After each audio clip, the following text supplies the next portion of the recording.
سکینوں جو یوم الاربعین عن الامام الصادق جعفر بن محمد علیہ السلام انہ قال فبدل مہجتک فی فبدل مہجته فی لينقذ عبادك من الجهالة وحيرة الضلالة صلوات الله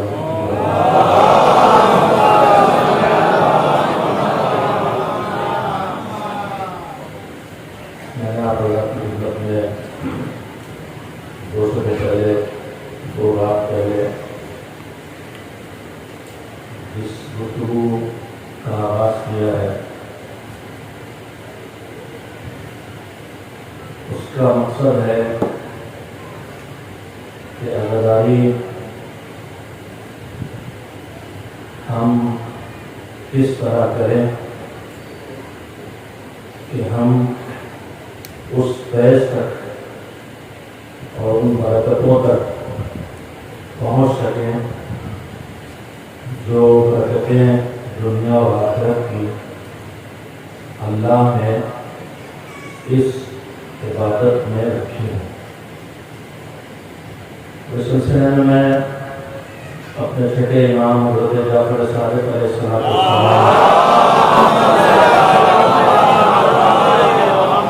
کے لمحہ مبارک سے جو کلمات ادا ہوئے ہیں جب آپ اپنے جد کی زیارت کر رہے تھے اربعین کے دن، تو اس زیارت پہ اس حصے میں جس میں حسین پر سلام کے بعد امام نے اپنے مالک سے گفتگو شروع کی ہے اور ذکر کیا ہے ان احسانات کا، ان خصوصیات کا اور ان عظمتوں کا جن سے اللہ نے امام حسین علیہ السلام کو نوازا تھا۔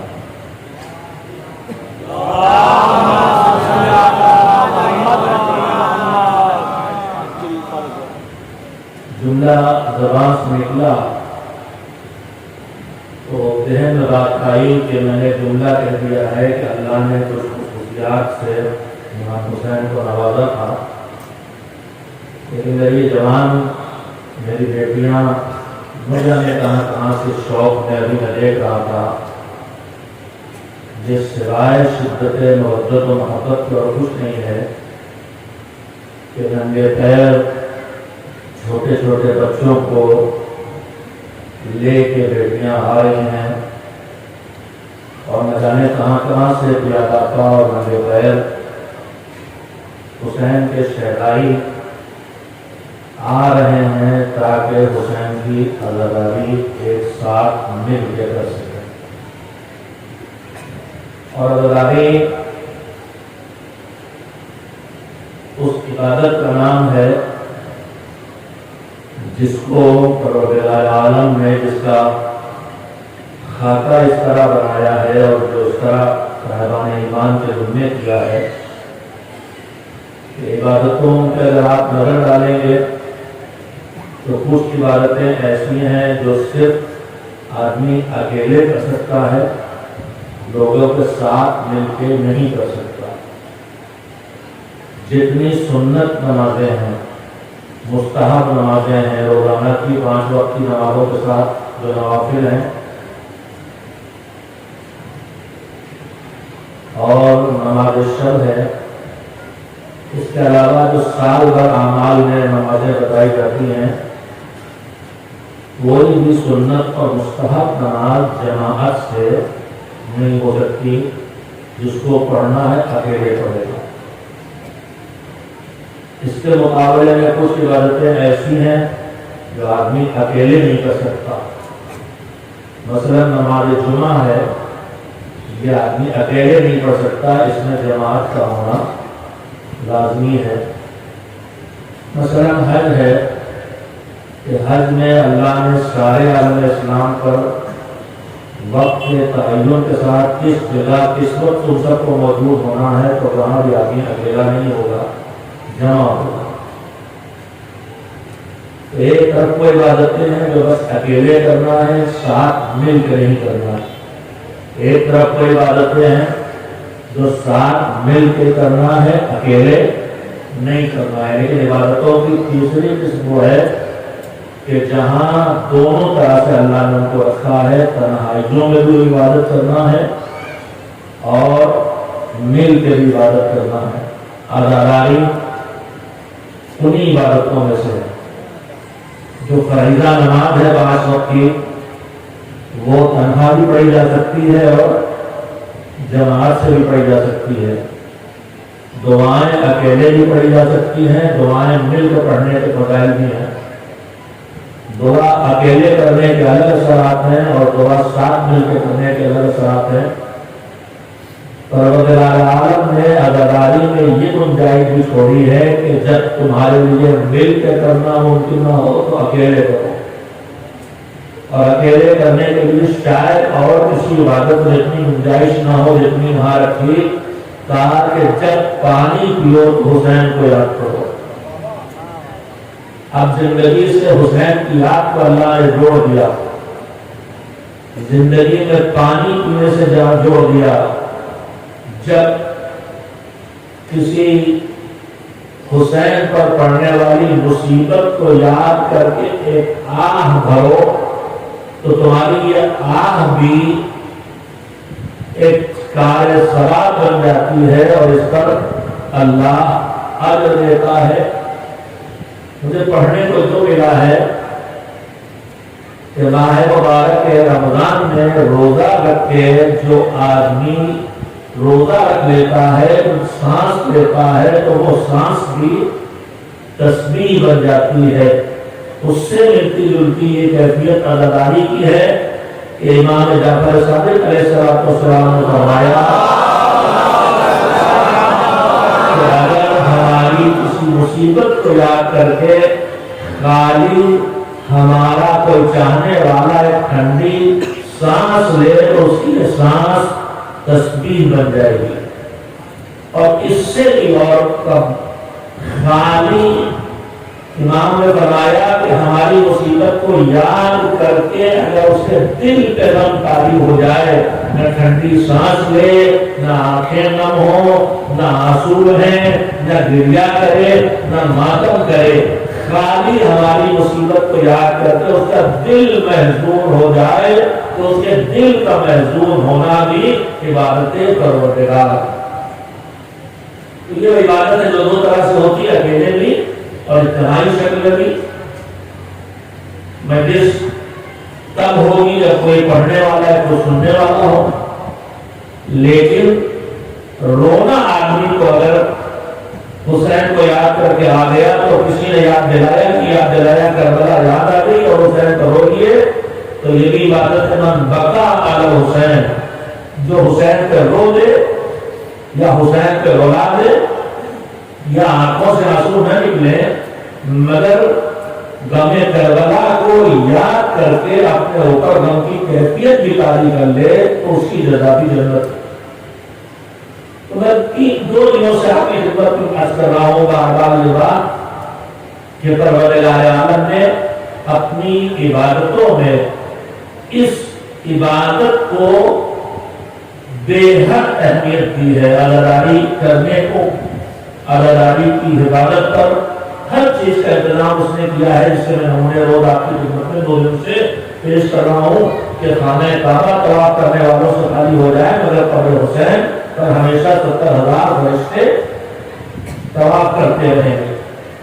تو یہ وہ نظام اللہ کی طرف سے بنایا گیا ہے کہ جس میں ہم توجہ دیں تو جتنا اہتمام اللہ نے عزاداری کے لیے کیا ہے، شاید کسی اور عبادت کے لیے اتنا اہتمام اور انتظام نہیں دکھائی دیتا۔ تو اس کے پیچھے کوئی نہ کوئی جب بڑا انتظام ہو تو اس کا کوئی بڑا مقصد بھی ہونا چاہیے۔ تو میں آپ کی خدمت عرض کرنا چاہتا ہوں لیکن درمیان میں نے کہا جب زیارت کا ٹکڑا ہم کو پڑھا میں نے یہ پڑھتے ہیں اس سے پہلے ہمارے امام نے ان چیزوں کا تذکرہ کیا ہے جو اللہ نے عظمتوں سے اور خصوصیتوں سے ہمارے تیسرے امام کو نوازا تھا. تو ان سے ایک نمونہ سنانا چاہتا ہوں تاکہ آپ کے ذہنوں میں رہ جائے کہ خصوصی قربانی حسین نے جو دی تو اس قربانی کی کہ خصوصی نتیجے کیا ہیں. صلوات بھیجے محمد وعلی محمد. ہمارے چھٹے امام حضرت جعفر صادق علیہ السلام ہی کا ارشاد ہے. امام نے فرمایا کہ اللہ کی راہ میں امام حسین علیہ السلام نے جو عظیم قربانی دی ہے, جو خوش تھا حسین کے پاس سب قربان کر دیا. جان دے دی, اولاد دے دی, مال دے دیا, حتیٰ کہ بہنوں اور بیٹیوں کے سروں سے چادریں چھیننے کو گوارا کر لیا. وقار کی قربانی جو شریفوں کے لیے سب سے بڑی قربانی ہوتی ہے وہ بھی دے دی. کیوں؟ تاکہ اللہ کے دین کو بچا سکے. اب اس کے بدلے میں حسین کو جو کچھ گوشت ملا ہے اس سے ایک روایت سن لے. ہمارے چھٹے امام نے فرمایا کہ اللہ نے جو روایت میں پڑھا اس میں 4 چیزوں کا تذکرہ, یہی نہیں کہ 4 خصوصیتیں ہیں. فرمایا کہ قربانی کے بدلے میں حسین کو اللہ نے 4 خصوصیتوں سے نوازا. وہ کون سی خصوصیتیں ہیں؟ پہلی خصوصیت, ہم آپ سب کو بچپن سے سکھایا گیا ہے کہ ہم معصومین علیہ السلام کی قبور کی, قبروں کی زیارت کریں, اور زیارت کا جو ثواب بے حساب ہے. آدمی ساری زندگی تمنا کرتا ہے زیارت میں جانے کو ملے, جمع کرتا ہے اور پھر جاتا ہے, اس لیے کہ ان زیارتوں میں بے حساب ثواب ہے. پیغمبر صلی اللہ علیہ وسلم ان کی بیٹی, ان کے داماد اور جانشین مولا علی اور ان کی نسل میں جتنے ائمہ, پھر ان کے اولاد میں جو اولیاء صالحین, سب کی زیارتوں میں ثواب اور اجر ہے. مگر امام کی زیارت, تیسرے امام کی زیارت کو اللہ نے خصوصیت عطا کی. یہ بتائیے ہم آپ اس دنیا میں جو پیدا ہوئے ہیں کہ ہمیں نہیں معلوم, لیکن ہماری ایک عمر ہے, معین ہے ہماری عمر, ہماری زندگی معین ہے کہ کتنے سال, کتنے مہینے, کتنے ہفتے, کتنے دن, کتنے گھنٹے, کتنے منٹ, کتنے سیکنڈ, سب اللہ کی طرف سے معین, ہمیں نہیں پتا ہے. اب یہ وقت ہمارا جو ہے یہی تو خرچ کر رہے ہیں. لمیٹڈ ہے یا لمیٹڈ؟ ہماری زندگی کا وقت لمیٹڈ ہے یا لمٹ نہیں ہے اس کی کوئی؟ سب کے پاس لمیٹڈ وقت ہے. ہم نہیں جانتے, مگر جیسے ہمیں اپنے پیسوں کو پتا ہوتا ہے اتنے پیسے ہیں, تو اگر لگتا ہے کہ کم ہے تو بچا بچا کے سوال کے خرچ کرتے ہیں, اور لگتا ہے بہت ہے تو بڑے آرام سے خرچ کرتے ہیں. تو ہمیں پتا نہیں ہے کہ ہمارا وقت کتنا ہے, لیکن میرا ایوریج ایج تو 60-70 سال سے زیادہ نہیں ہے. تو اگر آپ کو یہ بہت لگتی ہے تو جہاں ہی چاہے وقت لگائیے, بیکاری میں گزاریے, قرآن میں گزاریے, سو میں گزاریے, تفریح کر کے گزاریے. لیکن اگر یہ لگے کہ نہیں بھیا جتنا کام کرنا ہے, نہ مٹنے والی آخرت بنانا ہے, جنت بنانا ہے, کوثر حاصل کرنا ہے, جنت کی نعمتیں حاصل کرنا ہے, اگر یہ سب کرنا ہے, رضائے پروردگار حاصل کرنا ہے, تو پھر یہ وقت بہت کم ہے اس کے لیے. یہاں ایک گھر بنانے میں 50 سال نکل جاتے ہیں, 40 سال نکل جاتے ہیں, تب جا کے گھر بنانے لائق ہوتے ہیں. تو جنت میں اتنی ٹھاٹ کی زندگی چاہیے, تو پھر اسی دنیا میں تو بنانا ہے. تو اگر یہ احساس ہو جائے کہ دنیا کے سارے کام نہیں کرنا ہے, روٹی بھی کمانا, بچے بھی پالنا, رشتے داروں سے تعلقات رکھنا, پڑوسیوں کا بھی خیال رکھنا, خود بھی پڑھنا, دوسروں کو بھی سکھانا, بیماری کا علاج بھی کرنا, دنیا کے سارے کام بھی یہی کرنا ہے, اور آخرت کے سارے کام جہنم سے بچنا ہے, فساد قبر سے بچنا ہے, عذاب اور منکر نکیر سے بھی بچنا ہے, میدان قیامت کی سختی سے بچنا ہے, صراط میں بھی جہنم میں گرنے سے بچنا ہے, جنت میں بھی اوپر والی کوالٹی تک جانا ہے, جنت کا گھر چاہیے, جنت کے کھانے چاہیے, جنت کی نعمتیں چاہیے. تو اگر اتنا کام ہمیں کرنا ہے تو پھر ہم خود سمجھ سکتے ہیں کہ اس زندگی کو ہم بہت سب سمجھیں کہ جیسے بھی چاہے گزار دیں، یا بہت کم سمجھیں کہ بہت سبل کے اپنے وقت کو خرچ کریں۔ یہ فیصلہ ہمارے جوانوں کو کرنا پڑے گا۔ یہ لمیٹڈ ہے جو ہے آپ کے پاس، اور اس کی قیمت بہت زیادہ ہے، ہم اس کو محسوس نہیں کرتے۔ روایت میں ہے ہمارے چوتھے امام حضرت زین العابدین علیہ السلام نے سوالات کے بعد ادھر سے لے تو یہ درشن تھوڑی نہیں ہے ادھر والوں کے۔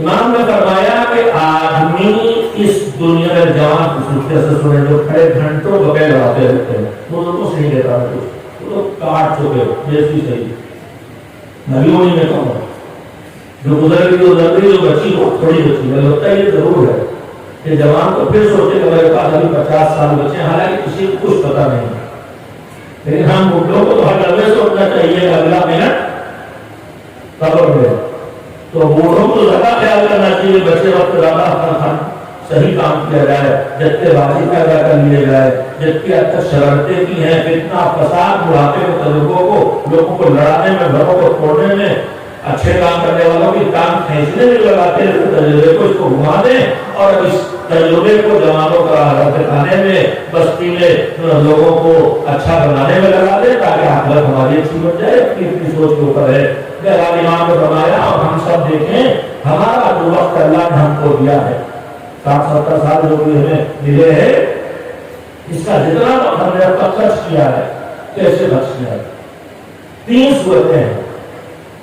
یا یہ وقت ہم نے کسی نیکی میں، عبادت میں، ثواب میں لگایا، نماز پڑھی، روزہ رکھا، تلاوت کی، مجلس کی، وہاں پڑھا، مرثیہ سنا، ماں باپ کی خدمت کی، مطالعہ کیا، کتاب پڑھی، دین سیکھا، غریبوں کی مدد کی، اپنا ہو کسی اچھے کام میں لگایا، واجب میں یا مستحب میں، ایک بھی ہوئی۔ دوسری قسم یہ ہوئی کہ خدا نخواستہ اپنا وقت حرام میں لگایا، گناہ میں لگایا، جھوٹ میں لگا وقت، غیبت میں لگا وقت، سازشیں رچنے میں لگا وقت، چوراہوں پہ کھڑے ہو کے نامحرموں کو دیکھنے میں لگا وقت، حرام میں لگا، نجس کھانے میں لگا وقت، حرام کمانے میں لگا وقت، مقابلے بازی میں لگا وقت، مومن کو ذلیل کرنے میں لگا وقت کو لگایا نا ہر کام میں۔ تو ایک وقت ہے جو نیکیوں میں لگے گا، چاہے واجب میں چاہے مستحب میں، ایک وقت جو برائیوں میں لگے گا، چاہے حرام میں چاہے مکروہ میں۔ تیسرا وقت آدمی کسی کام میں نہیں لگاتا، یوں ہی گزار دیتا ہے، جانا ٹرین انتظار بیٹھے ہیں، گھنٹہ لیٹ اسٹیشن بیٹھے ہوئے ہیں، یوں ہی گزار دیتا ہے۔ امام نے تینوں کی قسمیں آپ نے سنی اور امام کا ارشاد سنیے۔ امام نے فرمایا کہ قیامت کے دن اس انسان کے ہاتھوں میں اس کے وقت کا حساب دیا رکھا جائے گا، تم نے اپنا وقت کہاں خرچ کیا۔ چوتھے امام سے روایت ہے کہ ان چیزوں سے قیامت کا اور قیامت میں حساب ہوگا، اس میں ایک حساب جوانی کا الگ سے ہوگا، پوری زندگی کا الگ سے ہوگا، اور جوانی کے اس کا حساب الگ سے ہوگا کہ تم نے جوانی کا وقت کہاں لگایا، دین سیکھنے میں لگایا، دین کا عمل کرنے میں لگایا، اچھے کاموں میں لگایا، نماز روزے میں لگایا، ماں باپ کی خدمت میں لگایا، یا کھیل کود میں لگایا، گناہوں میں لگایا، کہاں لگایا، جوانی کا حساب الگ سے دینا پڑے گا۔ صحت اور تندرستی کا حساب بیمار تھے تو الگ، جب تندرست تھے تو کہاں صحت کے زمانہ کہاں گیا، پیسے کا حساب دینا پڑے گا۔ تمہارا اقتدار تھا تو اس اقتدار کو، پاور کو، طاقت کو تم نے کہاں خرچ کیا، کمزوروں کو ملت میں خرچ کیا یا کمزوروں کو ستانے میں خرچ کیا۔ تمہارے اندر صلاحیت تھی بولنے کی تو یہ بولنے کی صلاحیت کہاں لگائی، جھگڑے بٹانے میں لگائی یا جھگڑے بڑھانے میں لگائی۔ پوری چیزیں اللہ کی نعمت کا حساب ہوگا۔ ہونے ایک وقت ہے جب وقت کا حساب آدمی کے سامنے آئے گا، جملے سنیں تو روایت کہتی ہے کہ وقت کا حساب دیکھنے کے بعد ایک حساب جب سامنے آئے گا تو یہ جس کا وقت ہے، جس کا حساب سامنے آیا ہے، یہ اتنی خوشی محسوس کرے گا کہ اگر اس کی خوشی جہنم والوں پہ بانٹ دی جائے، جہنم میں تکلیف ہی تکلیف ہے، اذیت ہی اذیت ہے، آندھی آگ ہے، مصیبت ہی مصیبت ایک آدمی محسوس کرے گا اپنے وقت کا حساب دیکھ کے کہ اگر اس کی خوشی جہنم والوں پہ بانٹ دی جائے تو سارے جہنم والے تھوڑی دیر کے لیے اپنی مصیبت بھول جائیں گے. ایک آدمی اتنا خوش ہوگا کس چیز کو دیکھ کے اپنے وقت کا حساب دے گا. اور جب دوسرا حساب سامنے آئے گا تو یہ آدمی اتنا رنجیدہ ہوگا, اتنا پریشان ہوگا, اتنی اس کے دل کو چوٹ لگے گی, اتنا رنجیدہ ہوگا کہ اس کا رنج اور اس کا غم ساری جنت والوں کو بانٹ دیا جائے جو نعمتوں میں ڈوبے ہیں تو تھوڑی دیر کے لیے جنت والے نعمتیں بھول جائیں گے اور اس کے رنج سے رنجیدہ ہو جائیں گے. اتنی بڑی مصیبت, پہلی خوشی اتنی بڑی کہ جنت والے اپنا غم بھول جائیں مصیبت, اور دوسرا غم اتنا بڑا ہوگا دیکھ کے کہ جنت والے بھی تھوڑی دیر کے لیے بانٹ دیا جائے تو تھوڑی دیر کے لیے رنجیدہ ہو جائے. اور تیسرا مجھے سامنے آئے گا تو پچھتاتا چلا جائے گا, پچھتائے گا کاش میں ایسا کیا ہوتا, کاش میں ایسا کیا ہوتا. تو پوچھا گیا امام سے کہ 3 طرح کے کون سے وقت ہے, تو امام نے فرمایا کہ وقت کا وہ حساب جسے دیکھ کے اتنی خوشی ہوگی کہ جہنمیوں میں بانٹ دی جائے تو تھوڑی دیر کے لیے جہنمی اپنی مصیبت بھول جائیں. یہ وقت کا وہ حساب ہوگا جسے اس انسان نے کسی اچھے کام میں وقت لگایا ہوگا.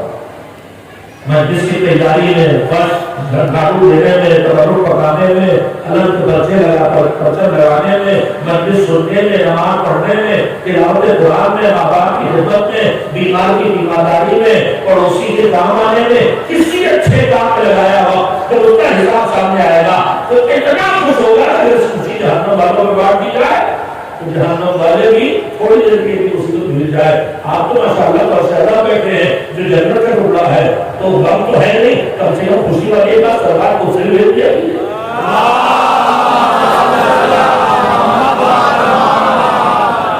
آپ کی یہ قسم ہے, آپ سے لاکھ خوشامد کہتے ہیں ممبر پر کہ آپ پاس آگے بیٹھی ہے مگر کسی صورت ہمیں نہیں سنتے. اور صلوات میں بڑے تابعدار ہیں, جب تک ہم نہ کہیں تب تک صلوات نہیں بھیجنے, کبھی خود سے بھیجنا رہتی ہے صلوات.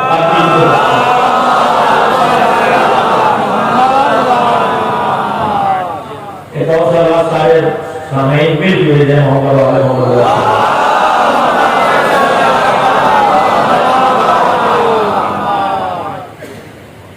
تو کون سے وقت اس کا سنایا میں نے جو ہمارا وقت آنے لگا ہو وہی.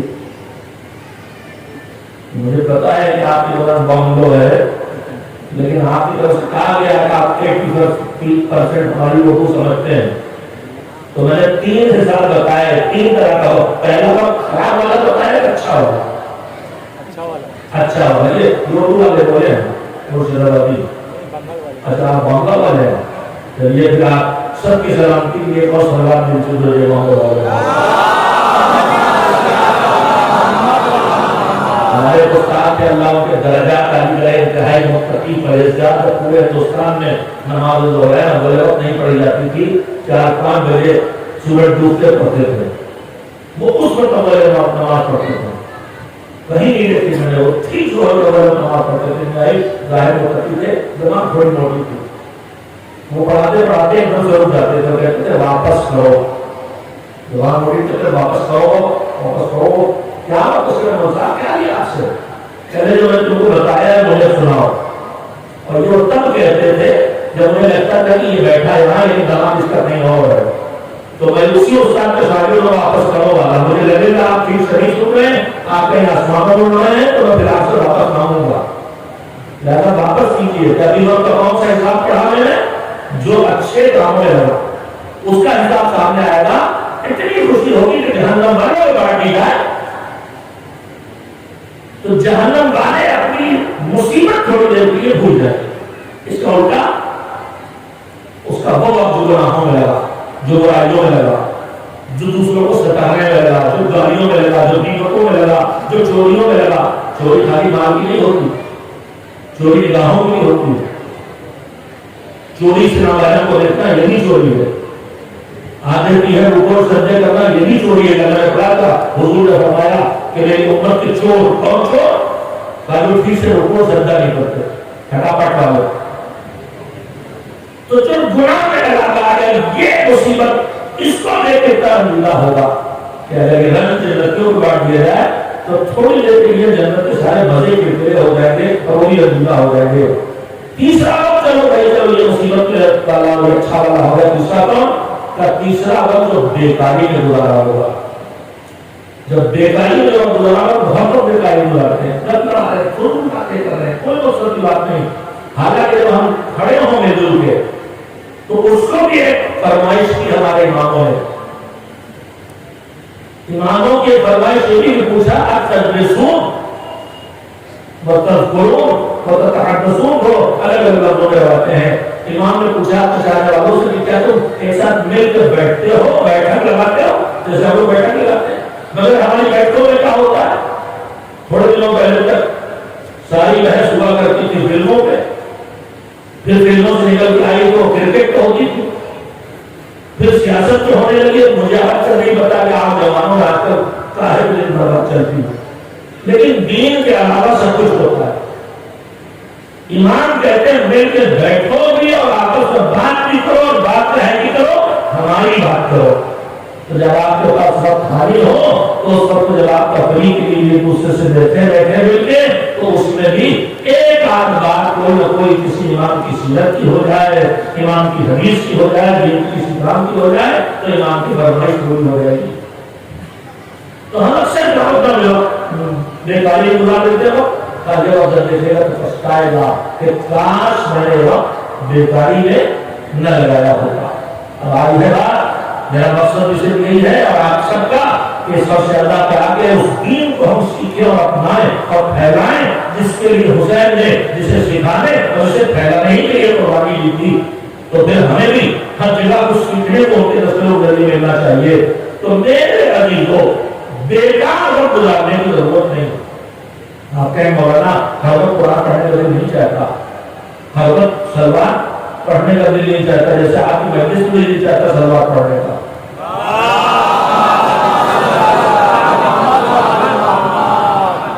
ہر وقت قرآن پڑھنے کا دل نہیں چاہتا، ہر وقت قرآن پڑھنے سننے کا دل نہیں چاہتا۔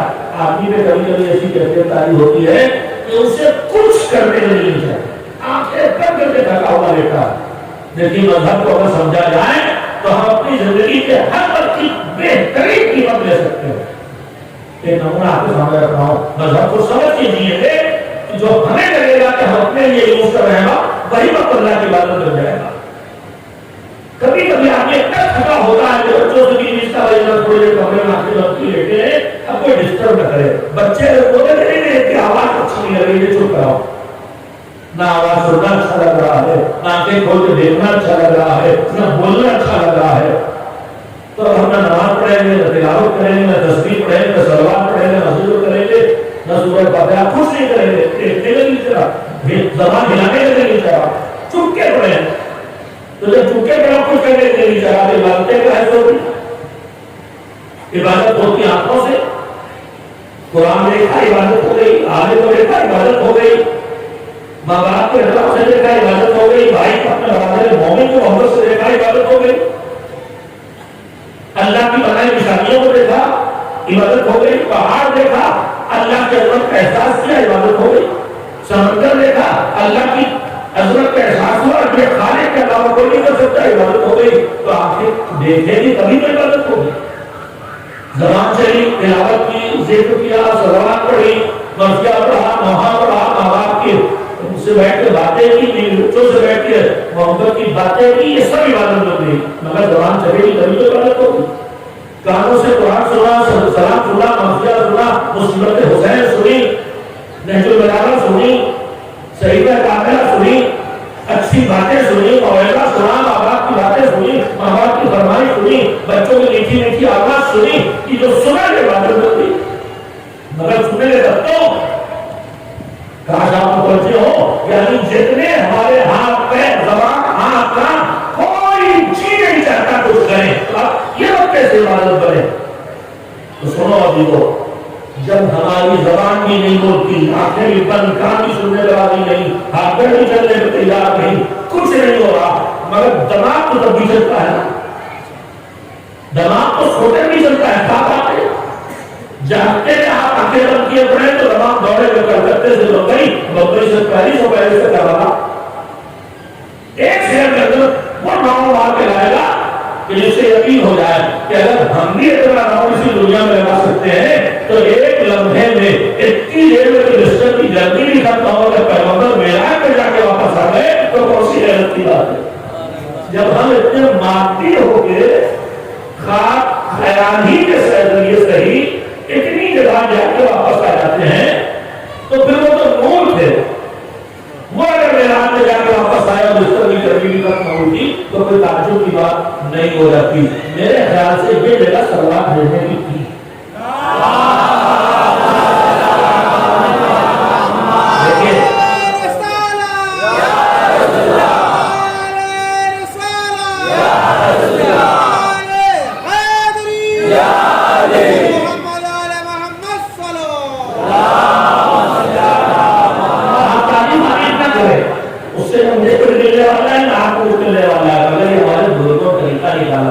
اگر کچھ اچھا لگے تو سلوات بھیج کے بہترین عبادتوں میں سے عبادت انجام دے لو، یا نعرہ حیدری یا علی کہہ کے پھر ذکر بھی کر کے عبادت انجام دے لو۔ کم سے کم یہ چیزیں کہ یا اللہ یا رسول اللہ یا علی اور سلوات کی تو رحمان ہمارے اس مجمع میں برکتوں کے لیے جاری رہنا چاہیے۔ ایک سلوات مجھے بھی بھیجے محمد والا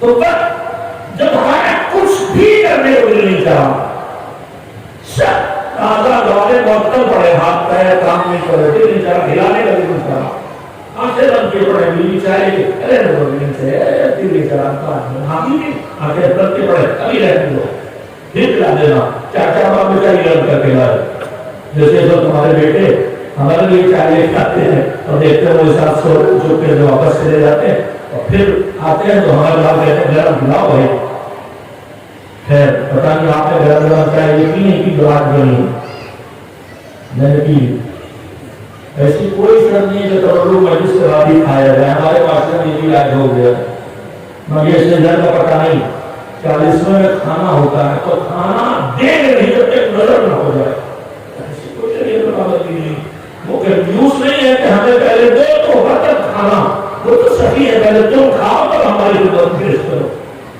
ہمیں بالکل ڈر کیا ہوگا جو ابھی نہیں ہے بھی کھانا نہیں ہو سکتے، ہاں دے جائیے گا، انہیں تو کھانا نہیں، ان کے نام پہ آپ اسے کھلانے والے ہیں، ان کی خدمت میں سوروں کو کبیاں پیش کرنا اور کھانا کھلانے سواب پیش کرنا ہے، تو کم سے کم وہ اگر موجود ہو تو کہنے پہلے تم کھاؤ تو ہم لیں گے تو ان کو بھوکا دیکھنا ہمیں بڑھتا نہیں، یہ سب ہم نے اپنی طرف سے بنا لیا، اسی طرح بنا لیا، جناب میں زہرا اپنے نظر ہے بات نہیں کھانے والے جو بھائی جناب زہرا کی ہاتھ کی پکائی روٹیاں 3 دن تک کون دے گیا آپ کو؟ مسکین، قیدی، فقیر، تو یہ جو قیدی ہے اور تو چھوڑیے مسکین تو مسلمان نہیں ہو سکتا، مگر یہ جو قیدی ہے چاہے مسلمان ہے، قیدی جو ہے یہ کوئی مسلمان ہے، مسلمان تو قیدی نہیں ہو گئے، غیر مسلم ہے، تو جب غیر مسلم زہرا کے ہاتھ کی سیدھی روٹی کھا سکتا ہے تو ان کے غلام ان کے نام پہ روٹی پکائی جائے تو کیوں نہیں کھا سکتے؟ مگر یہ عورتوں کی شریعتیں ہیں، اللہ کے آپ کے طرف نہ آئی ہو، آنے تو نہیں روک دیجیے گا، ان کے ہاتھ کی پکائی روٹی ہمیشہ بٹتی رہی ہے، ہمیشہ جو آیا دروازے سے یاد کی واپس دیا نام ہے ہمارے بھائی، ہم تو ہمیں روٹی رس آتا ہے آپ کو، ہم تو کیا اولاد ہیں، تشریف میں ہماری دادی ہے، ہم اسلام نہیں کرتے، ہم ان کو پوتا اپنے وہ کہیں تو دادی کہیں تو وہ ہے والی دادی، میں حیران ہے ان کے، مگر روٹی کھڑی ہے، نہیں آپ زہرا بیوی کی کہانی ہے، ان کی وجہ سے عمر ہاتھ نہیں لا سکتے، اور پھر تابوت اٹھا کے تابوت شریف اٹھا ہے، ان کا تابوت تو ہے نسلی جنازہ ہے، نسلی تابوت ہے، ان کا تابوت کس سے اٹھایا تھا؟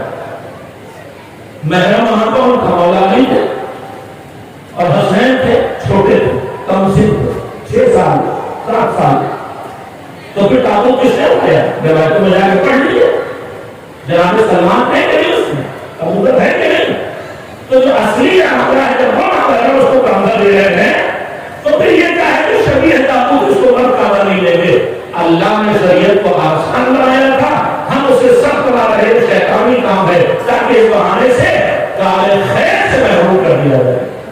تابوت کو کاغذ لینے سے جو سبھی تابوت کو کاغذ دیں گے دل بے چین ہوگا روئیں گے یاد کریں گے گرجا کریں گے اس سے محروم کرنے کی یہ شیطانی سازشیں ہیں جسے ہم نے رسوم ادا کا نام دے دیا.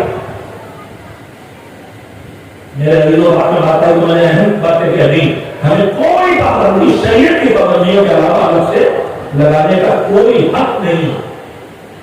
کون بڑے صاحب میں بیٹھے گا کون نہیں بیٹھے گا شریعت نے کوئی پابندی نہیں لگائی. جب فرض ادا پہ آ کے غیر مسلم بیٹھ سکتا ہے تو پھر مسلم کسی بھی حالت کو کیوں نہیں بیٹھ سکتا. مجھے معلوم ہے اس پر ہنگامے پڑے ہوں گے لیکن اگر ہم لوگ اسی طرح سے ہنگامہ کرنے والوں کے ڈر سے چپکے بیٹھے رہیں اور جو رسم و رواج کے بڑھنے والے لوگ ہیں وہ اسی طرح سے رسم و رواج بڑھ کر کے لوگوں کو دیکھنے سے محروم کرتے رہیں اور اجازت کرتے رہیں تو کل پیغمبر کی لعنت کو مستحق ہم نہیں ہونا چاہتے. جسے پیغمبر نے فرمایا کہ جب لوگ نئی نئی اجازت کریں حکم مذہب نہ ہو اسے حکم مذہب بنا کے پیش کریں تو اگر جس کے پاس صحیح علم ہے وہ چپ رہے تو چپ رہنے والے پہ لعنت. تو میں پیغمبر کی لعنت نہیں ہوگا میں ہاں بیان کرتا رہوں گا انشاءاللہ. ایک سلام بھیجیں محمد والے محمد.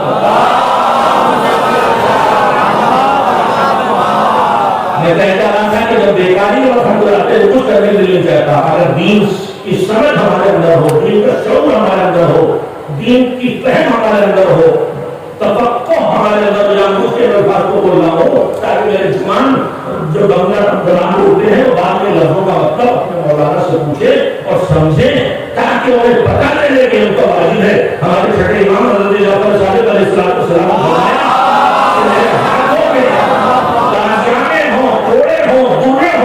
اور مجھے جوان ملے جو دین کا تفقہ نہیں رکھتے دین کی سمجھ نہیں رکھتے انہیں پتہ ہی نہیں چلتا کہ اس میں سے رسم و رواج کیا ہے اس میں سے دین کیا ہے اس میں سے مستحب کیا ہے اس میں سے واجب کیا ہے اتنی سمجھ دین کی نہیں رکھتے تو مجھے اتنے ناگوار ہے کہ انہیں کوڑوں سے مارو کہ دین کی سمجھ پیدا کرو تفقہ پیدا کرو. تو اگر ہم دین کی سمجھ پیدا کریں تو ہماری زندگی دین بن جائے پوری زندگی بات بن جائے. میرا کچھ کرنے کا دل چاہ رہا مگر میرا دماغ چل رہا ہے کہ نہیں میری فکر چل رہی کہ نہیں.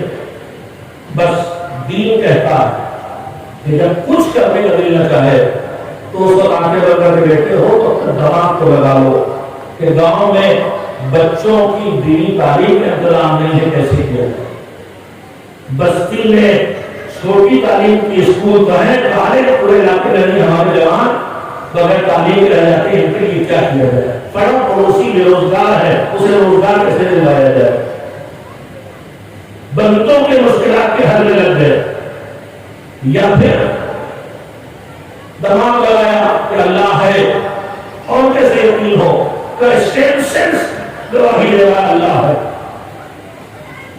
ڈاکومنٹری دیکھی پہاڑوں پر جو جانور کیڑے چھوٹے چھوٹے پتھروں کے اندر ان کو روزی کیسے پہنچ رہی اتنا تو اللہ ہے تمام لگا دیا.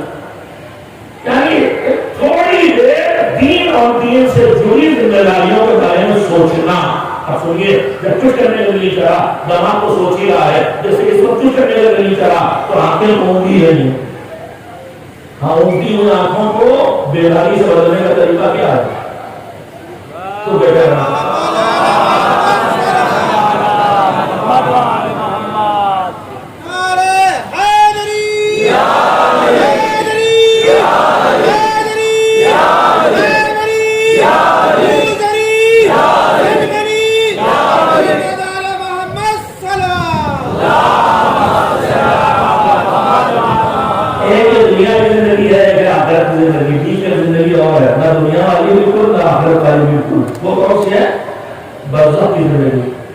تو برزخ کا تجربہ ہمارے کچھ لوگ ہی مجلس میں کر لیتے ہیں نہ پوری رات سو رہے نہ پوری رات جاگ رہے ذرا گھوم رہے آنکھیں بند کان کھلے عقل غائب. آنکھیں تو بند رہے لیکن کان کھلے ہونے سے کوئی فائدہ نہیں ہے جب تک عقل حاضر نہ ہو. اور عقل کو حاضر کرنے کے لیے میرے پاس ایک ہی راستہ ہے کہ ان کی نام کی برکت حاصل کی جائے جنہوں نے ہم کو بے عقلی سے بچا کے دین اسلام تک پہنچایا جو عقل کا دین ہے. ایک پرچو صلوات دے محمد والے محمد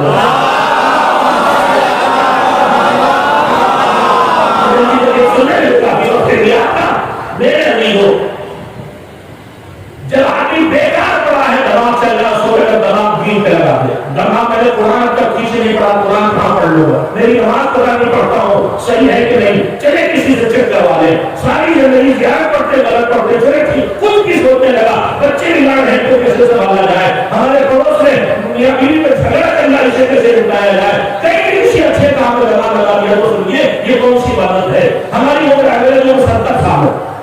70 سال میں کتنا وقت سونے میں گزرتا ہے, کتنا وقت کھانے میں گزرتا ہے, کتنا وقت نوکری کرنے میں گزرتا ہے, کتنا وقت انتظار کرنے میں گزرتا ہے, کتنا وقت فضول باتیں کرنے میں گزرتا ہے, کتنا وقت نہ جانے کس کے کام میں گزرتا ہے. میری طرف توجہ رکھیں, یہ سارا وقت جو ہم ادھر گزارتے رہتے ہیں ان سے نکال دیں تو ہماری زندگی کا 10% حصہ بھی شاید عبادت میں نہیں نکلا دکھائی دے گا.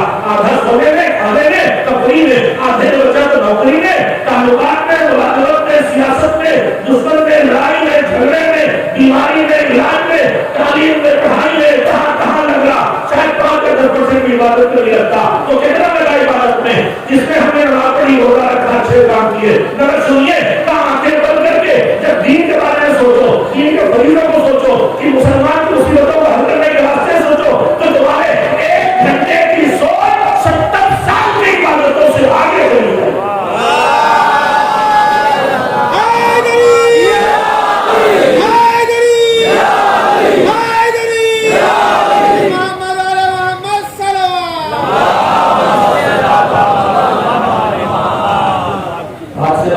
یہی تو میں نے آپ کی خدمت کر دیا کہ وقت بہت قیمتی ہے, وقت ہے اس کی ہمیں قدر کرنا چاہیے. اب واپس آئیے گا رشتہ حسین کو اللہ نے واپس نہ پایا, اور جو عظمتیں ملی تو حسین کو عظمتوں کے پانے کے بعد کیا کر رکھا ہے اللہ نے اس کے بدلے میں کیا دیا. اس میں چھٹے امام کی ایک حدیث میں آپ کی طرف پیش کر رہا تھا. ہم آپ اللہ سے ریلیٹڈ وقت دیکھ رہے ہیں. اس وقت ہم کہاں لگاتے ہیں, اچھے کام بھی کرتے ہیں, کوئی گناہ بھی کرتے ہیں, کوئی بیکار بھی گزارتے ہیں, کوئی دنیا داری میں لگاتے ہیں. میں آپ سے بتا دوں کے موضوع میں رکھتا ہوں کہ اللہ نے جب ہمیں عبادت کے لیے بنایا ہے تو ہمارا ہر وقت ایسا ہونا چاہیے عبادت میں لگ سکے. عبادت مطلب نماز نہیں ہے, خالی روزہ قرآن نہیں ہے. عبادت کا مطلب یہ ہے کہ اس وقت اللہ کی طرف جو میری ڈیوٹی ہے میں وہ کر رہا ہوں. اس لیے اللہ نے کہا صبح 10 سے 5 کی نوکری کر رہا ہوں, اس لیے روزی کمانا ہوں پھر باقی بچوں کے لیے. یہ بھی عبادت ہے. رات میں بستر کا وضو کر کے سو گیا ہو تو یہ بھی عبادت ہے. کتنا سی گنجائشیں بنیں زندگی کا ہلوانے والا ہو سکتا ہے. اللہ کو یاد رکھنے کا جانے جملہ خالی سنے تفسیر نہیں کروں گا. ہمارے پیغمبر حضرت محمد رسول اللہ صلی اللہ علیہ وسلم پوری زندگی میں کبھی کو عبادت بنا سکتے ہیں. پیغمبر گرامی نے جگہ گزر سے کہا کھانے کو سرکار میں بیٹھے تھے, اچھا ہاں کھانا کیوں کھاتے ہو, کبوت مٹانے کے لیے, تو سب سے جائز. کبھی کبھی بھوک ہونے کی ضرورت نہیں مگر مزیدار کھانے چکر میں کھاتے ہیں. کبھی کسی مہمان جان تو آ گیا کہ نہیں کھانا پڑے گا تو کھا لیتے. مہمان بھی کبھی کبھی مہمان بہت ہی عجیب و غریب ہوتے ہیں. ہمارے جو بزرگ تھے دونوں کالو ہوتے تھے, ایک بڑے دستاویز تھے, ایک ذرا کچھ اردو شاید کے لیے مناسب نہ ہو, تھوڑا سے ایسے سوگر نہیں ہوتے. ویسے بہت سوگر نہیں تھے, ان کے گھر کی دعوت تھی دوسرے والے کی جو بڑے تھے.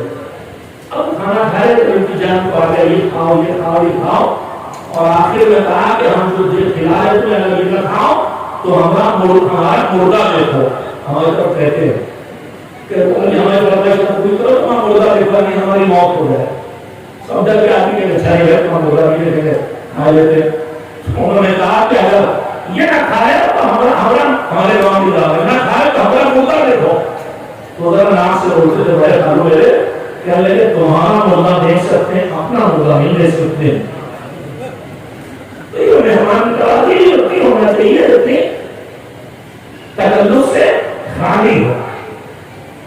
دسترخوان پہ کھانا بھوک سے کھاتے ہیں, مزے کے لیے بھی کھاتے ہیں, کبھی کبھی دل رکھنے کے لیے کھاتے ہیں, کبھی ہرس میں کھا لیتے ہیں, اور کوئی جگہ میں ہے بہت بڑا نہیں.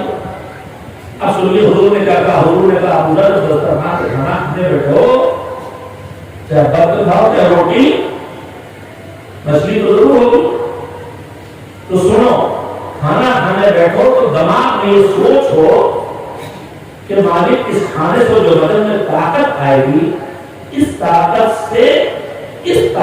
کو تیری اطاعت میں خرچ کروں گا، اس طاقت سے نماز پڑھوں گا صبح کی، پھر اسی طاقت سے 8 بجے روزی کمانے چلا جاؤں گا، کھیت میں، مچھلی کے تالاب میں، دکان پہ، وہ بھی عبادت۔ تو کہا کہ اگر تم یہ ارادہ کر کے کھانا کھاؤ تو یہ تمہارا ذاتی کھانا کھانا بھی اللہ کی عبادت بن جائے گا۔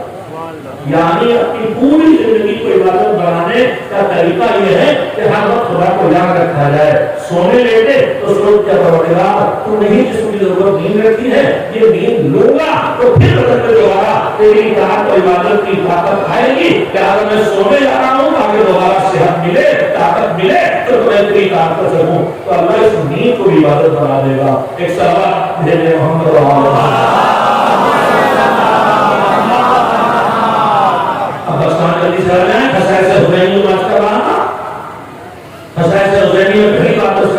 ہم جب بھی کوئی کام کرے چاہے کتنے اچھا کرے اس سے ہمارا وقت جاتا ہے یا نہیں جاتا؟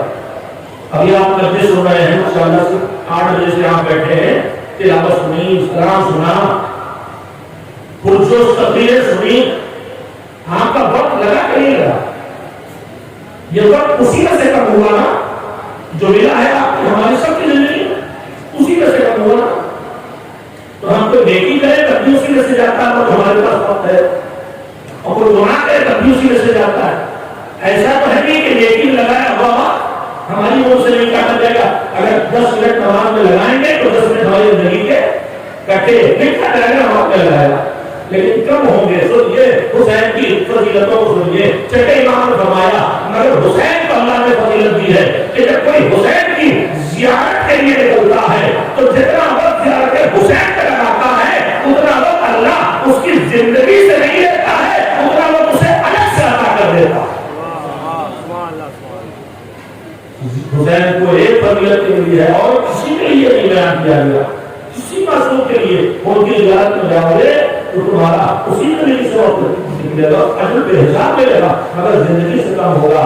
مگر زیارت حسین کے لیے جو جاتا ہے اس کا وقت اس کی زندگی سے کم نہیں ہوتا ہے، اس کے لیے جو قبر پہ جائے۔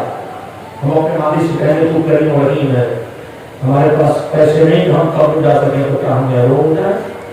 تو شاید اسی دروازے کو اس نے کھول دیا، فرمایا کہ نہیں جا سکتے قبر پہ تو جہاں ہو جیسے حسین کی یاد آئے ایک بات ابو حسین کا ذرا کر وہ کہتے ہو السلام علیکم یا ابا عبداللہ، تمہیں بھی وہی اجر عطا کر دے گا جو اجر اس نے قبر پہ جا کے زیارت کرنے والے کو۔ جب تک ممکن ہے جتنا ممکن ان کی قبر پہ پہنچا جائے، جب تک ممکن نہیں ان کو جب تک یاد کیا جائے اور امید کی جائے کہ ہمارا ربی وہی قیمت عطا کرے گا۔ تو یہ حسین کی ذات کی خصوصیت۔ دوسری خصوصیت سنیے، دوسری خصوصیت سنیے، ہمارے 12 اماموں میں پہلے امام 11 اماموں کے والد اور دادا، اب بچے 11 امام۔ 11 اماموں میں 2 امام سگے بھائی، بچے 9 امام۔ پہلے امام مولا علی، دوسرے امام حسن علیہ السلام، تیسرے امام سید القدر حسین علیہ السلام، 3 امام ہو گئے۔ چوتھے امام سے لے کے اور آخری امام تک کس کی نسل سے ہے؟ سب کے سب امام حسین کی نسل سے ہیں، کوئی بھی امام حسن کی نسل سے نہیں ہے۔ امام صادق نے فرمایا کہ حسین نے اپنی اولاد راہ خدا میں سب قربان کر دی، ایک بیٹا خالی بچا تو پروردگار عالم نے اس کی ایک جزا یہ دی ہے کہ امامت کو نسل حسین نے رکھا۔ یہ دوسرا شرف ہے، جو ہمارا شرف ہے۔ ایک صلوات دے دیں محمد و آل محمد۔ تیسرا شرف سنیے، اسلام نے ہماری حفاظت کے لیے، ہماری زندگی کی ضرورتوں کو پورا کرنے کے لیے کچھ کام واجب کیے ہیں، کچھ مستحب کیے ہیں، اور ہمارے نقصان سے بچانے کے لیے کچھ چیزوں کو حرام کیا ہے، کچھ چیزوں کو مقبول کیا ہے۔ اسلام جو بھی حرام کرتا ہے اس میں کوئی نہ کوئی بڑا نقصان ہے۔ کھانے پینے میں کون کون چیزیں حرام ہیں؟ ہر نجس کا کھانا حرام ہے، چاہے وہ کتنے صاف ستھرا برگر کیوں نہ ہو، چاہے میکڈونلڈ کا ہو، چاہے برگر کنگ کا ہو، جس کی داڑھی نہ رکھتی ہے، عیسائیت حرام ہے، نجس سے ذبیحہ نہیں ہے تو نجس کا حرام، کھانا حرام، نجس کا کھانا حرام، مگر کہ ہر نجسی کھانا حرام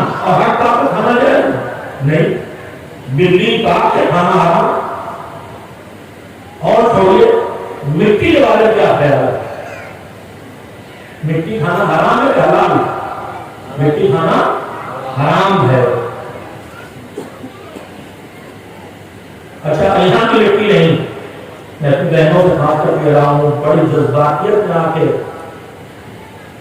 جنت البقیع میں مٹی اٹھا لیں، جہاں سے مٹی ملی ہے مٹی لے آئے، کربلا کی نظر کی لے وہاں نہیں آئے، اس روزے پہ گئے اس روزے پہ گئے، جو شبیاں بنی ہیں یہ شبیہ کربلا ہے، یہاں سے مٹی تبرک کے طور پر اٹھا لے گئے. محبت میں تبرک کے طور پر کہ گھر برکت پہنچانا لے جائیے، مگر اس کو کھا نہیں سکتے. اچھا یہ نہیں کھا سکتے تو کیا رسول اللہ کی طور کی مٹی کھا سکتے ہیں؟ نہیں. جنت البقیع کی مٹی کھا سکتے ہیں؟ نہیں. کسی بھی جگہ کی مٹی نہیں کھا سکتے، چاہے کتنی متولی جنت ہو، سب کا کھانا حرام. پاکیزہ ترین مٹی ہے مگر کھانا حرام. مگر امام صادق کہتے ہیں کہ حسین نے وہ عظیم کا قربانی دی کہ جس کربلا کی خاک پر حسین کا خون جذب ہوا، اس مٹی میں اللہ نے شفا رکھی. حسین کی تربت کی خاک، تربت یعنی قبر، اور قبر کے ارد گرد کی تھوڑی سی زمین، بس وہ کربلا کی خاک پوری نہیں، وہ خاک شفا ہے. اس میں اللہ نے کہاں شفا رکھی؟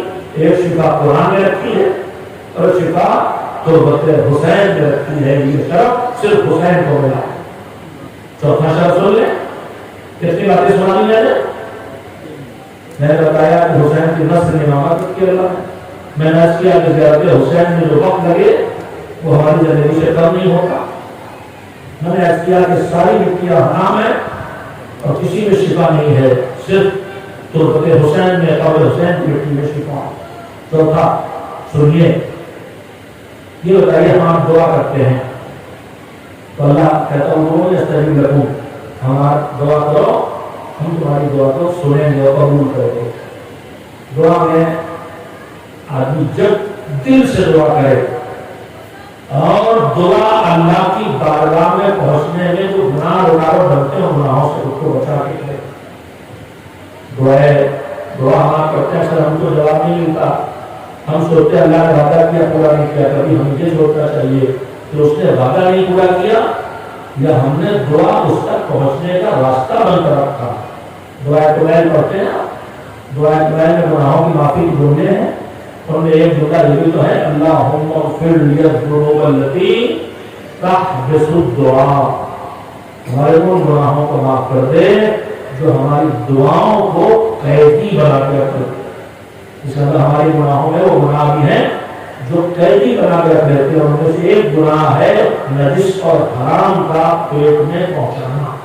اس کے بعد دعا اللہ کی بارگاہ میں جاتی ہی دعا نہیں. اللہ کو آتا ہے وہ پوری کرے، چاہے جہاں کرے آدمی، چاہے جس کو کرے، لیکن اس نے کچھ خصوصیتیں بھی ہیں. خاص مواقع پر دعا قبول ہونے کی گنجائش بڑھ جاتی ہے. جب بارش ہو رہی ہو، جب بہت سے لوگ ایک ساتھ بیٹھے ہوں، جب اذان کہی جائے، جب اقامت کہی جائے، مختلف وقت ہیں شب جمعہ میں، مختلف ٹھکانے ہیں جب دل نہ ہو، گریا کیا ہو، دعا قبول ہونے کا ذریعہ بن جاتے ہیں. کچھ خاص جگہیں ہیں جہاں دعا قبول ہونے کے لیے مزارات مقدسہ، قرات اللہ، خانہ کعبہ جیسی جگہیں وہاں دعا قبول ہونے کی خصوصیت ہے. اب سنیے، مگر ہم اس سب ہو کے جاتے ہیں تو ہم بہت سی دعائیں کرتے ہیں اور ہماری دعا پوری نہیں ہوتی. اب سنیے خصوصیت فرمایا کہ چھٹے امام نے فرمایا کہ اللہ نے امام حسین کو چوتھی خصوصیت یہ دی ہے کہ ان کی قبر پر بنا ہوا جو گنبد ہے، جو قبہ ہے، اس قبے کے نیچے کی جانے والی ہر دعا ضرور قبول ہوتی. اچھا، دعا قبول نہ ہونے کے اسباب میں ایک وجہ یہ بھی ہوتی ہے، روایات پڑھے گا کہ ہم جو مانگتے ہیں اللہ جانتا ہے اس کے ہاتھ میں اچھا نہیں. ہم بیٹا مانگ رہے ہیں، اسے پتا ہے کہ بیٹا نہیں، اس کی محبت بھی برباد ہو جائے گا. ہم دولت مانگ رہے ہیں، غریب ہے، اسے پتا ہے کہ ہم اسے دولت دے دیں گے تو یہ جتنی اس کی مسجد، امام باڑہ اور مجلس ہے، یہ دین سب چھوٹے گا، یاسی میں لگ جائے گا. ہم بیمار ہوتے صحت مند جانتے ہیں صحت نہیں دیتا، اسے پتا ہے کہ اس میں صحت کی برداشت نہیں، طاقتور ہوگا تو کمزوروں پر ظلم کرے گا، جہنمی بن جائے گا۔ تو بہت سی جگہوں پر اللہ ہماری دعا سے قبول نہیں کرتا کہ جو ہم مانگ رہے ہیں تو ہمارے حق میں نہیں ہوتا۔ تو پھر پروردگار قبہ حسینی کے نیچے دعا قبول ہونے کی گارنٹی کا کیا مطلب ہے؟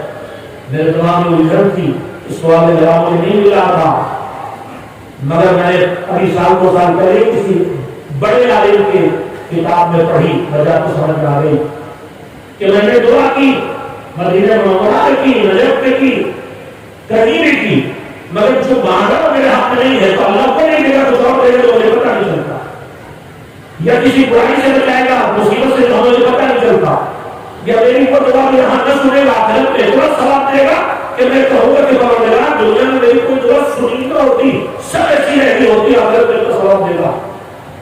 مگر مالک ان حقوق کے نیچے قبول نہیں، یہاں گارنٹی ہے ضرور قبول ہوگی۔ طالب دین نے لکھا سنیے کہ اللہ نے حسین کی قربانی کے بدلے میں جزا یہ دی ہے کہ میں نے بیٹا مانگ رہا ہوں، بیٹا نہیں ملا، اس لیے کہ میرا حق اچھا نہیں ہے، بیٹا آئے گا تو اس کی محبت میں اس کو جائیداد دلوا کو وقت پہنچا کروں گا، بھائی بہنوں کا حصہ مانگوں گا بیٹے کو پیسہ دلانے کے لیے، جائے نجات کے بغیر حرام میں چلا جاؤں گا بیٹے کی محبت میں، تو بیٹا نہیں دیتا تھا کہ وہ دین پہنچ جائے، مگر قبہ حسینی کے نیچے جا کے دعا ضرور قبول ہو۔ کیوں؟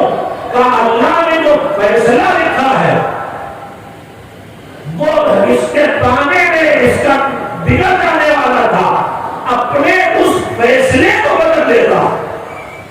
اللہ کرے کہ میں نے شاید جو باتیں یاد تک نہیں پہنچی، میں بہت قابلیت اور علمی باتیں یہ ہے کہ میں بیٹا مان رہا ہوں، میرے تقدیر میں نہیں، اسی کو برباد کرنے کا بیٹا، مگر جب قبہ حسینی کے نیچے آ کے دعا ہوتی ہے تو اللہ حسین کی شفاعت کی وجہ سے میری تقدیر کو بدل دیتا ہے کہ بیٹا اسے نقصان پہنچانے والا تھا، اب بیٹا ملے گا مگر اس کا ایمان چھینے گا نہیں، اسے صاحب ایمان بنا دے گا، تقدیر بدل کے میری دعا پوری کر دے رہا ہے۔ یہ روضہ حسینی کی دیر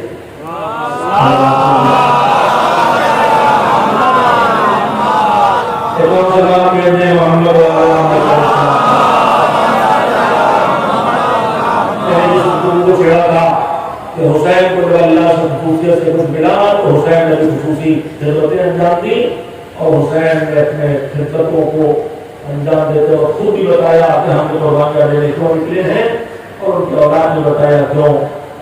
زیارت اربعین میں جعفر صادق نے بتایا کہ اپنی جان دے دی، اپنی جان دے دی، اپنے دل کے اندر کا خون تک دے دیا تاکہ تیرے بندوں کو جہالت سے نکال دے اور تیرے بندوں کو گمراہی کی حیرت سے باہر لے آئیں۔ آزاداری کا اہتمام اللہ نے اسی لیے کیا کہ جو کام کل قربانی حسین نے کیا تھا وہ آج اس آزاداری کو یاد حسین کے ذریعے کرنا ہے۔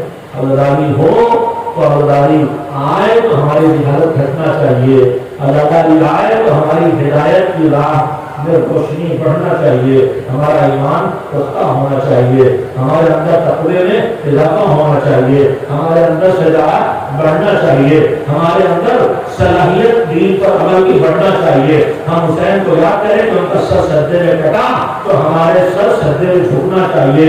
ہم مسائل میں پڑھیں کہ اکبر نے صبح رسول 4-3 دن کی کلاس میں اذان دی تو ہمارے جوانوں کی نماز شروع قضا نہ ہونا چاہیے۔ ہم گریہ کریں کہ سکینہ کے سر سے چادر چھینی، زینب کے سر سے چادر چھینی تو پھر آزاداری کے قبیل میں ہماری بیٹیوں اور بہنوں اور بھوبیوں اور ماؤں کے سروں پر چادریں آ جانا چاہیے۔